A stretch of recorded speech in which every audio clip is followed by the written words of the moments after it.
ओम नमः शिवाय। हर हर महादेव। प्रिय भक्तों, आज की यह अमावस्या कथा आपको सिखाएगी कि एक छोटा सा व्रत कैसे जीवन बचा सकता है और एक गलती सब कुछ छीन सकती है। श्रद्धा से अंत तक सुनिए। एक साहूकार के 7 बेटे 7 बहुएं और एक बेटी थी। साहूकार के घर एक ब्राह्मण भिक्षा मांगने आता था। ब्राह्मण को साहूकार की बहुएं भिक्षा देती थी तो वह ले लेता था, लेकिन जब बेटी भिक्षा देती थी तब वह भिक्षा नहीं लेता था और कहता था कि बेटी, तुम सुहागन तो हो पर तुम्हारे भाग्य में दुख लिखा है। यह बात सुनकर बेटी को चिंता होने लगी और उसका शरीर कमजोर होने लगा। तब एक दिन उसकी माँ ने उससे पूछा कि बेटी, तुम इतनी चिंता क्यों करती हो और इन दिनों इतनी कमजोर क्यों दिखाई देती हो। तब उसने बताया कि एक ब्राह्मण भिक्षा मांगने आता है जो कहता है कि बेटी, तुम सुहागन तो हो पर तुम्हारे भाग्य में दुख लिखा है। यह बात सुनकर उसकी माँ ने कहा कि अगर वह ऐसा कहता है तो मैं कल सुनूंगी। अगले दिन जब वह ब्राह्मण फिर से भिक्षा लेने आया तो उसकी माँ छुप कर बैठ गई। जब बेटी भिक्षा देने लगी तो ब्राह्मण ने फिर से वही बात बोली।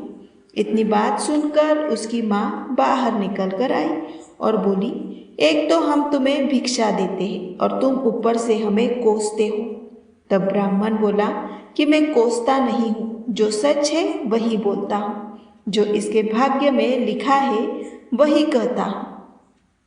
तब माँ ने ब्राह्मण से कहा कि तुम्हें यह पता है कि इसके भाग्य में दुख लिखा है, तो यह भी बता दो कि यह कैसे दूर होगा। तब ब्राह्मण बोला कि 7 समुंदर पार एक सोना धोबन रहती है जो सोमवती अमावस का व्रत करती है। अगर वह आकर अपना फल दे दे तो इसका निवारण हो सकता है, नहीं तो विवाह होते ही इसके पति को सांप डस लेगा। यह बात सुनकर माँ बहुत रोने लगी और सोना धोबन की तलाश में जाने लगी। चलते चलते रास्ते में तेज धूप पड़ने लगी तो साहूकारनी एक पीपल के पेड़ के नीचे बैठ गई। उस पीपल के पेड़ के में एक गरुड़ पक्षी का घोंसला था जिसमें गरुड़ का छोटा बच्चा रहता। साहूकारनी को घोंसले के पास एक सांप जाता हुआ दिखाई दिया तो उसने उस गरुड़ के बच्चे को बचाने के लिए उस सांप को मारकर ढाल के नीचे रख दिया। जब गरुड़ और गरुड़नी आए तो घोंसले के पास खून देखकर क्रोधित हो उठे और साहूकारनी को चोंच मारने लगे। तब साहूकारनी बोली कि मैंने तो तुम्हारे बच्चे की जान बचाई है। यह सांप तुम्हारे बच्चे को डसने वाला था तो मैंने इसे मारकर गिरा दिया। गरुड़ ने सांप की ओर देखकर कहा कि तुमने हमारे बच्चे की जान बचाई है, अब तुम्हें जो मांगना है वो मांगो। तब साहूकारनी बोली कि मुझे 7 समंदर पार सोना धोबन के घर छोड़कर आओ। गरुड़ ने साहूकारनी को अपनी पीठ पर बैठाकर 7 समुंदर पार सोना धोबन के घर छोड़ आया। वहां जाकर साहूकारनी ने सोचा कि सोना धोबन को कैसे राजी किया जाए। सोना धोबन के 7 बेटे और 7 बहुएं थी। उसकी 7 बहुएं काम को लेकर रोज लड़ाई करती थी और काम भी नहीं करती थी। रात को जब सब सो जाते थे तो साहूकारनी सोना धोबन के घर आती थी और घर का सारा काम करती, गायों को नहलाती, घर की साफ सफाई करती, रसोई का सारा काम संभालती, चौका बर्तन करती, आटा पीसती, कपड़े धोती, पानी भरती और दिन होने से पहले चली जाती। बहुएं सोचती थी कि यह सारा काम कौन कर रहा है, लेकिन कभी एक दूसरे से पूछती नहीं थी। एक दिन धोबन ने कहा कि तुम आजकल लड़ती भी नहीं हो, काम भी ठीक कर रही हो। तो बहुओं ने कहा कि सासू जी, काम तो हमें ही करना पड़ता है, चाहे हम लड़कर करें या राजी से करें, इसलिए लड़ाई करने का क्या फायदा। सोना धोबन ने सोचा कि आज देखा जाए कि कौन सी बहू काम करती है, और वह रात को सोई भी नहीं। उसने देखा कि रात को एक स्त्री आई और सारा काम करने जाने लगी तो सोना धोबन ने बोला कि तुम कौन हो और तुम्हें ऐसी क्या ज़रूरत है जो तुम इतना काम कर रही हो। साहूकारनी ने कहा कि ज़रूरत है तभी तो इतना सारा काम कर रही हूँ। सोना धोबन ने पूछा कि तुम्हें क्या चाहिए? साहूकारनी बोली, पहले मुझे वचन दो तभी मैं बताऊंगी। सोना धोबन ने वचन दे दिया और कहा कि अब आप बताइए। साहूकारनी बोली कि मेरी बेटी के भाग्य में दुख लिखा है, इसलिए आप चलकर उसका सुहाग दे दो और अपना सोमवती अमावस का फल दे दो। सोना धोबन अपने बेटे बहू से बोली कि मैं तो साहूकारनी के साथ जा रही हूँ। यदि पीछे से तुम्हारे पिताजी खत्म हो जाए तो तेल घी की कूपी में डालकर छोड़ देना। फिर दोनों जाने साहूकार के घर चली जाती है। साहूकार की बेटी का ब्याह होने लगा तो दूल्हा पैरों में बैठ गया। सोना धोबन दूल्हे के घुटने के पास कच्चा करवा रखकर उसमें दूध डालकर और तात का तार लेकर बैठ गई। थोड़ी देर बाद सांप दूल्हे को डसने आया। सोना धोबन ने करवा आगे रखा और तार से बांध दिया, लेकिन दूल्हा डर के मारे मर गया। तब सोना धोबन ने टीके में से रोली निकाली, मांग में सिंदूर निकाला और आँख में से काजल निकाला और मेहंदी निकालकर छोटी उंगली से छींटे मारे और बोली कि आज तक मैंने जितनी अमावस की है उनका फल तो साहूकार की बेटी को लग जाए और आगे जो मैं सोमवती अमावस्या का व्रत करूंगी उसका फल मेरे परिवार को लगे। इतना कहते ही दूल्हा जीवित हो गया और सब अमावस की जय जयकार बोलने लगे। सोना धोबन वापस जाने लगी। तब साहूकारनी ने कहा कि तुमने मेरे जवाई को नया जीवन दिया है, इसलिए तुम कुछ भी मांग लो। तब सोना धोबन बोली कि मुझे तो कुछ भी नहीं चाहिए, सिर्फ एक हांडी दे दो। वह हांडी लेकर चली जाती है और रास्ते में अमावस आती है तो सोना धोबन हांडी की 108 परिक्रमा लगाकर पीपल के पेड़ के नीचे गाड़ कर घर आ जाती है। घर आकर वह देखती है कि उसका पति मरा हुआ तेल और घी के रूप में पड़ा है। तब वह टीके में से रोली निकालती है, मांग में से सिंदूर निकालती है, कोहनी में से काजल निकालती है, नाखून में से मेहंदी निकालती है, छोटी उंगली से छींटे देती है और बोलती है, मैंने जो रास्ते में अमावस की है उसका फल मेरे पति को लग जाए। इतना कहते ही सोना धोबन का पति उठकर बैठ गया। घर पर एक ब्राह्मण ज्योतिषी आया और बोला कि जजमान, अमावस को मुझे दक्षिणा दीजिए। सोना धोबन बोली कि मुझे तो अमावस रास्ते में आई थी तो मैंने कुछ भी नहीं किया, जो कुछ भी किया वह सब पीपल के नीचे ही गाड़ दिया।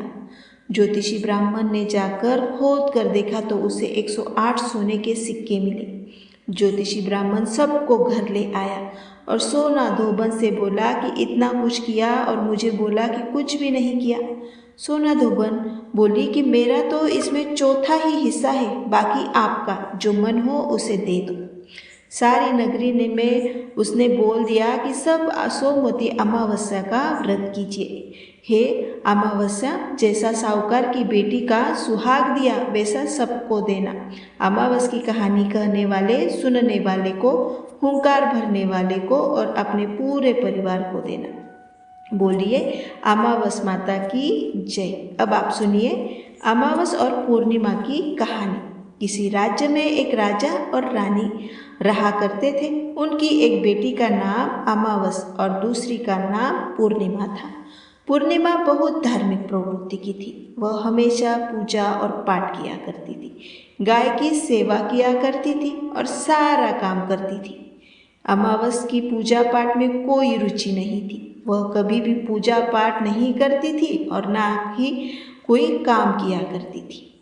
लेकिन दोनों बहनें एक दूसरे को बहुत प्यार करती थी। लेकिन राजा और रानी का व्यवहार पूर्णिमा के प्रति अच्छा नहीं था। वे अमावस को चाहते थे और अपने दोनों पुत्रों को प्यार करते थे और उन दोनों का ही ख्याल रखते थे। धीरे धीरे समय बीता और राजा रानी के बच्चे बड़े हो जाते हैं।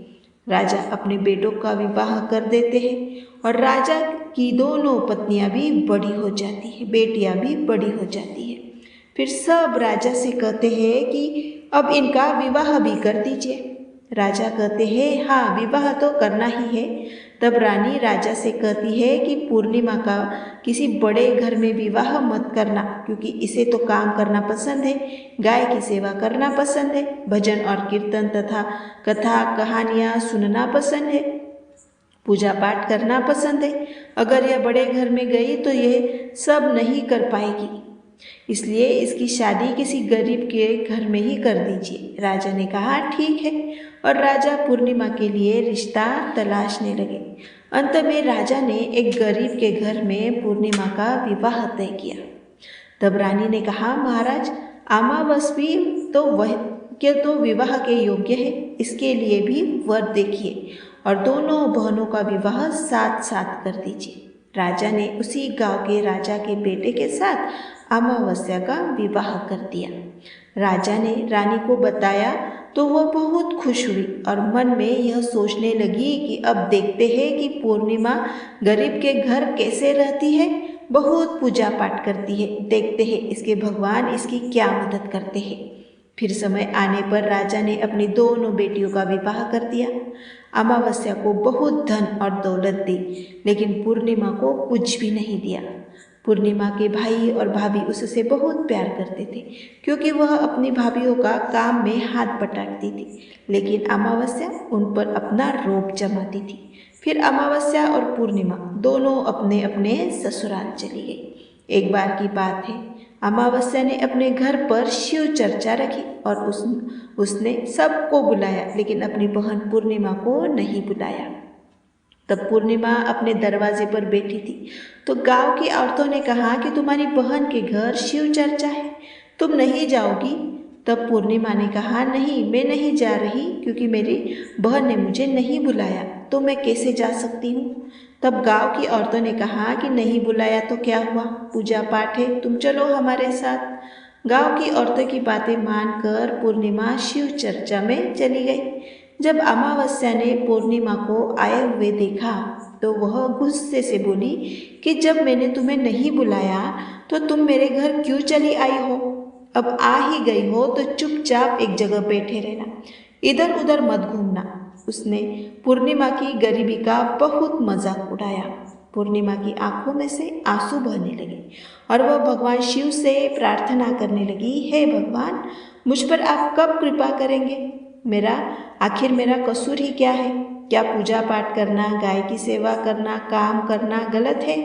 भगवान अब मुझ पर रहम कीजिए। इस तरह वह भगवान से विनती करती है। शिव चर्चा पूरी हो गई और अमावस्या ने सबको प्रसाद दिया, लेकिन पूर्णिमा को प्रसाद नहीं दिया। तो वहाँ से बिना प्रसाद के वह वापस आ गई और रास्ते में सोचती रही कि घर पर बच्चे प्रसाद मांगेंगे तो मैं उन्हें क्या दूंगी। फिर उसके मन में विचार आया कि क्यों न अपने भाई और भाभी से मिलकर आ जाऊं। फिर वह अपने पति और बच्चों को बताकर अपने मायके जाने के लिए निकल गई। चलते चलते उसे एक तुलसी का पेड़ मिला। वहाँ एक चबूतरा बना हुआ था जिस पर एक बूढ़ी माई बैठी थी। उन बूढ़ी माई ने पूर्णिमा से पूछा, बेटी तुम कौन हो और कहाँ जा रही हो? तो पूर्णिमा ने बूढ़ी माँ को अपना परिचय दिया। फिर बूढ़ी माँ ने कहा, बेटी देखो मेरा तुलसी का पौधा सूखा जा रहा है, इसमें थोड़ा जल डाल दो और चबूतरे की धुलाई भी कर दो तो थोड़ी ठंडक मिल जाएगी। ऐसा कहने पर पूर्णिमा ने चबूतरे को धोया और तुलसी जी की पूजा की, उसमें जल डाला और बूढ़ी माँ को भी स्नान कराया, उनके चरण दबाए। फिर पूर्णिमा ने कहा, माँ जी और भी कोई काम है क्या? तो बूढ़ी माँ ने कहा, नहीं बेटी, और उसे खूब आशीर्वाद दिया और कहा, जाओ तुम अपने मायके लेकिन लौटते समय मुझसे मिलकर जाना। तो उसने कहा, ठीक है माँ जी, और वह आगे बढ़ गई। चलते चलते रास्ते में उसे एक शिव मंदिर मिला। वहाँ भी एक चबूतरा था, उस पर एक बूढ़े बाबा बैठे थे। वो कोई और नहीं, स्वयं भगवान शिव थे, लेकिन पूर्णिमा ने उन्हें पहचाना नहीं। बूढ़े बाबा ने कहा कि तुम बेटा कौन हो बेटी? तब पूर्णिमा बोली, क्या बात है बाबा? तब उन बाबा ने कहा, बेटी क्या तुम इस मंदिर की साफ सफाई कर दोगी? बहुत गंदा हो गया है और चबूतरा भी धोना है और मेरे नहाने के लिए 2 बाल्टी पानी भी भर देना है। तो तुम्हारा बहुत एहसान होगा। पूर्णिमा ने खुशी खुशी सब काम किया और भगवान शिव की पूजा भी की। थोड़ा और आगे चली तो उसे काली माँ का मंदिर मिला। काली माँ भी एक बूढ़ी माँ के रूप में वहाँ बैठी थी और पूर्णिमा से कहा, बेटी तुम कौन हो? तब पूर्णिमा ने अपना नाम बताया और कहा, क्या बात है माँ जी? तब बूढ़ी माँ ने कहा, बेटी यहाँ सब लोग पूजा पाठ करके चले जाते हैं, कोई मंदिर साफ नहीं करता। देखो मंदिर कितना गंदा हो गया है, जरा इसकी साफ सफाई कर दो। पूर्णिमा ने मंदिर की साफ सफाई की, माँ का श्रृंगार किया, पूजा की। उसके बाद बूढ़ी माँ को स्नान कराया और हाथ पैर दबाए। फिर वह आगे बढ़ी तो उसे एक नदी मिली। वहाँ भी एक बूढ़ी माँ बैठी थी, तो कोई और नहीं, गंगा मैया थी। उन्होंने कहा, बेटी कौन हो तुम? तब पूर्णिमा ने उन्हें अपना नाम बताया और बूढ़ी माँ ने कहा, बेटी यहाँ सब स्नान तो करते हैं लेकिन कोई साफ सफाई नहीं करता, तुम यहाँ की साफ सफाई कर दो। उसने वहाँ की साफ सफाई कर दी। फिर वो बूढ़ी माई भी उसे आशीर्वाद देती है। इसके बाद पूर्णिमा नाव में बैठकर नदी के उस पार जाती है। नाव में फूल बिछे होते हैं और वह फूल की नाव में बैठकर अपनी मायके पहुंच जाती है। भाई और भाभी को देखकर वह बहुत खुश होती है और उसकी खूब खातिरदारी होती है। फिर सब खूब बातें करते हैं। सुबह होने पर जब ननद जाने को तैयार होती है तो भाभी उसे एक लाल साड़ी देती है और कहती है, ननद जी इस साड़ी को पहन लो और हाँ जल्दी जल्दी आया करो, बहुत दिनों के बाद आती हूँ। तब ननद ने कहा, ठीक है भाभी, आप जब भी मुझे बुलाओगी तो मैं आ जाऊंगी। फिर पूर्णिमा ने लाल साड़ी पहन ली और 16 श्रृंगार कर लिया। भाभीयों ने थैला भर कर उसे सामान और धन गहने दिए। फिर वह घर से निकल जाती है। चलते चलते रास्ते में वही नदी मिली और नाव में बैठकर वह उस पार पहुंची तो वही बूढ़ी माँ ही मिली, जो कोई और नहीं गंगा माँ थी। उन्होंने कहा, आ गई बेटी अपने मायके से? तब पूर्णिमा ने कहा, हाँ माँ जी। तब बूढ़ी माँ ने एक थैला दिया और कहा, इसे ले जाओ। मैं कहाँ रखूँगी, यह बहुत भारी है और इसे रास्ते में खोलना मत, घर जाकर ही इसे खोलना। तब पूर्णिमा ने कहा, ठीक है माँ जी, और वह वहाँ से जल्दी ही आगे चली तो काली माँ का मंदिर मिला। वहाँ भी बूढ़ी माँ बैठी थी। उन्होंने भी उसे एक थैला दिया। अब उसके पास 3 थैले हो गए। फिर कुछ और आगे बढ़ी तो शिव मंदिर मिला। वहाँ भगवान बूढ़े बाबा के रूप में बैठे थे। उन्होंने भी उसे एक थैला दिया। वो लेकर पूर्णिमा आगे बढ़ी तो तुलसी माँ मिली। उन्होंने भी उसे एक थैला दे दिया। अब पूर्णिमा अपने घर पहुँच गई और वह 5 थैले खोलने लगी। सबसे पहले उसने अपने मायके का थैला खोला। उसमें खाने पीने की चीज़ें थी, कपड़े और गहने थे। उसमें खाने की चीज़ें और कपड़े अपने बच्चों को दिए तो बच्चे उन कपड़ों को पहनकर बहुत खुश हुए। दूसरा थैला जो गंगा माँ ने दिया था उसे खोला तो उसमें सोना चांदी भरा था। तीसरा थैला जो काली माँ ने दिया था उसमें 16 श्रृंगार भरा था। चौथा थैला जो भगवान शिव का था उसमें सब खुशियाँ थी, धन संपत्ति सब कुछ था। 5वां थैला तुलसी माँ का जब उसने खोला तो उसमें चावल गेहूँ सब भरा हुआ था। अब पूर्णिमा के घर किसी प्रकार की कमी नहीं थी। धन संपत्ति अन्न धन भंडार से उसका घर पूरा भर गया। पूर्णिमा खुशी खुशी रहने लगी। एक दिन पूर्णिमा ने सोचा, क्यों न मैं भी शिव चर्चा करवाऊं। फिर पूर्णिमा ने शिव चर्चा रखी तो उसने सबको बुलाया। वह अपनी बहन के घर भी बुलावा देने गई। जब अमावस्या अपनी बहन की चर्चा में आई तो वह धन और दौलत देखकर आश्चर्यचकित रह गई। फिर अमावस्या ने पूछा कि तुम्हारे घर में इतना धन दौलत कहाँ से आया? तब पूर्णिमा ने कहा, देखो बहन, तुमसे चर्चा रखी और मुझे नहीं बुलाया, फिर भी मैं बिना बुलाए तुम्हारे घर गई और तुमने मुझे प्रसाद भी नहीं दिया। फिर तुम्हारे घर से आने के बाद मैं मायके चली गई। फिर सब बात उसने अमावस्या को बता दी। अमावस्या ने कहा कि मैं भी जाऊंगी मायके, तुम भी मुझे डांटो और मुझे प्रसाद मत दो। लेकिन पूर्णिमा ने कहा कि भगवान का प्रसाद है, यह तो मैं सबको दूंगी। लेकिन अमावस्या ने प्रसाद नहीं लिया और अपने घर जाकर बच्चों से कहकर अपने मायके के लिए चल दी। चलते चलते उसे तुलसी माँ मिली। उन्होंने कहा, बेटी यह चबूतरा धो दो और तुलसी में पानी डाल दो। तो अमावस्या कहती है, बुढ़िया मैंने इतनी महंगी साड़ी पहन रखी है, यह गंदी हो जाएगी, मैं कुछ नहीं करूँगी। आगे चलकर उसे भगवान शिव जी मिले तो उनसे भी उसने ऐसा ही कह दिया। उससे आगे उसे काली माँ मिली तो उसने भी उससे वही कहा। फिर गंगा मैया मिली तो उनसे भी अमावस्या ने यही कहा। फिर नाव में बैठी तो नाव में उसे कांटे मिले जो उसके पैरों में चुभ गए। फिर वह अपनी मायके पहुंच गई। तब उनकी भाभीयों ने उसे देखा और कहा कि यह कहाँ से आ गई। अरे पूर्णिमा के पास तो कुछ नहीं था, इसलिए उसे सब कुछ दिया, लेकिन यह यहाँ क्यों आई है? कोई बात नहीं, अब आ ही गई है तो बैठो, यह तो कुछ काम करवाएगी नहीं। बेचारी पूर्णिमा तो सारा काम करवाती है। अमावस्या खाना खाकर सो गई। सुबह हुई तो अमावस्या ने कहा, भाभी हम जा रहे हैं। तो भाभी ने कहा, ठीक है। तब अमावस्या ने कहा, भाभी पूर्णिमा को तो आपने थैला दिया था, मुझे कुछ नहीं दिया। तो भाभी ने कहा, जाओ तुम्हारे घर थैला पहुंच जाएगा। फिर अमावस्या चली तो गंगा मैया मिली। गंगा मैया ने कहा कि आ गई बेटा। तो उसने कहा, आपने पूर्णिमा को थैला दिया, मुझे कुछ नहीं दिया। तो गंगा मैया ने कहा, ठीक है जाओ बेटी, हम घर भिजवा देंगे। ऐसे ही काली माँ और भगवान शिव और माँ तुलसी माता ने भी कह दिया। जब वह घर पहुंची तो उसके आंगन में 5 थैले रखे थे। तब अमावस्या ने उन 5 थैलों को खोलती है और किसी में मिट्टी, किसी में पत्थर, किसी में सांप और बिच्छू थे। उसने अपना माथा पीट लिया और कहा, हे भगवान, हमें मायके में भी कुछ नहीं मिला और इधर भी कुछ नहीं मिला। फिर अमावस्या दौड़कर पूर्णिमा के पास जाती है और कहती है कि तुझे इतना सब कुछ मिला और मुझे कुछ भी नहीं मिला। तब पूर्णिमा ने कहा, मैं मायके जाती हूँ तो भाभीयों के साथ काम करती हूँ और तुमने तो भाभी की कभी मदद नहीं की, तो भाभी तुमको क्या देती?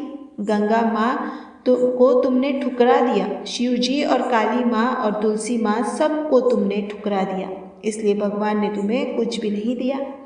तब अमावस्या कहती है, बहन मुझे माफ़ कर दो, मैंने सदा तुम पर अत्याचार किया है, लेकिन इसमें मेरा कोई कसूर नहीं था। मुझे भी बताओ, अभी मुझे नहीं मिला, लेकिन मैं भक्ति से कर लूँगी। तो पूर्णिमा ने कहा कि बहन देखो, 3 सूत्र का ज्ञान ले लो। पहले सूत्र में दया मांगना, दूसरे सूत्र में चर्चा करना और तीसरे सूत्र में 108 बार ओम नमः शिवाय का जाप करना। बहन, भगवान ने जो 3 सूत्र दिए हैं वह प्रसाद के रूप में स्वीकार कर लेना और हृदय में बसाना। मैंने सच्चे मन से भगवान का पूजा पाठ किया है, सबकी मदद की है, सबका काम किया है, इसलिए मुझे सब कुछ मिला और तुम्हारे पास जो भी था वह भी खत्म हो गया। तब अमावस्या अपने घर गई और वह पूजा पाठ करने लगी और भगवान शिव से माफ़ी मांगने लगी। सभी प्रेम से बोलिए, भगवान शिव की जय। अब आपने जान लिया कि श्रद्धा, सेवा और विनम्रता कैसे भाग्य बदल देते हैं। यदि यह अमावस्या कथा आपके हृदय को छू गई हो तो इसे लाइक करें, अपने परिवार के साथ शेयर करें और चैनल को सब्सक्राइब अवश्य करें।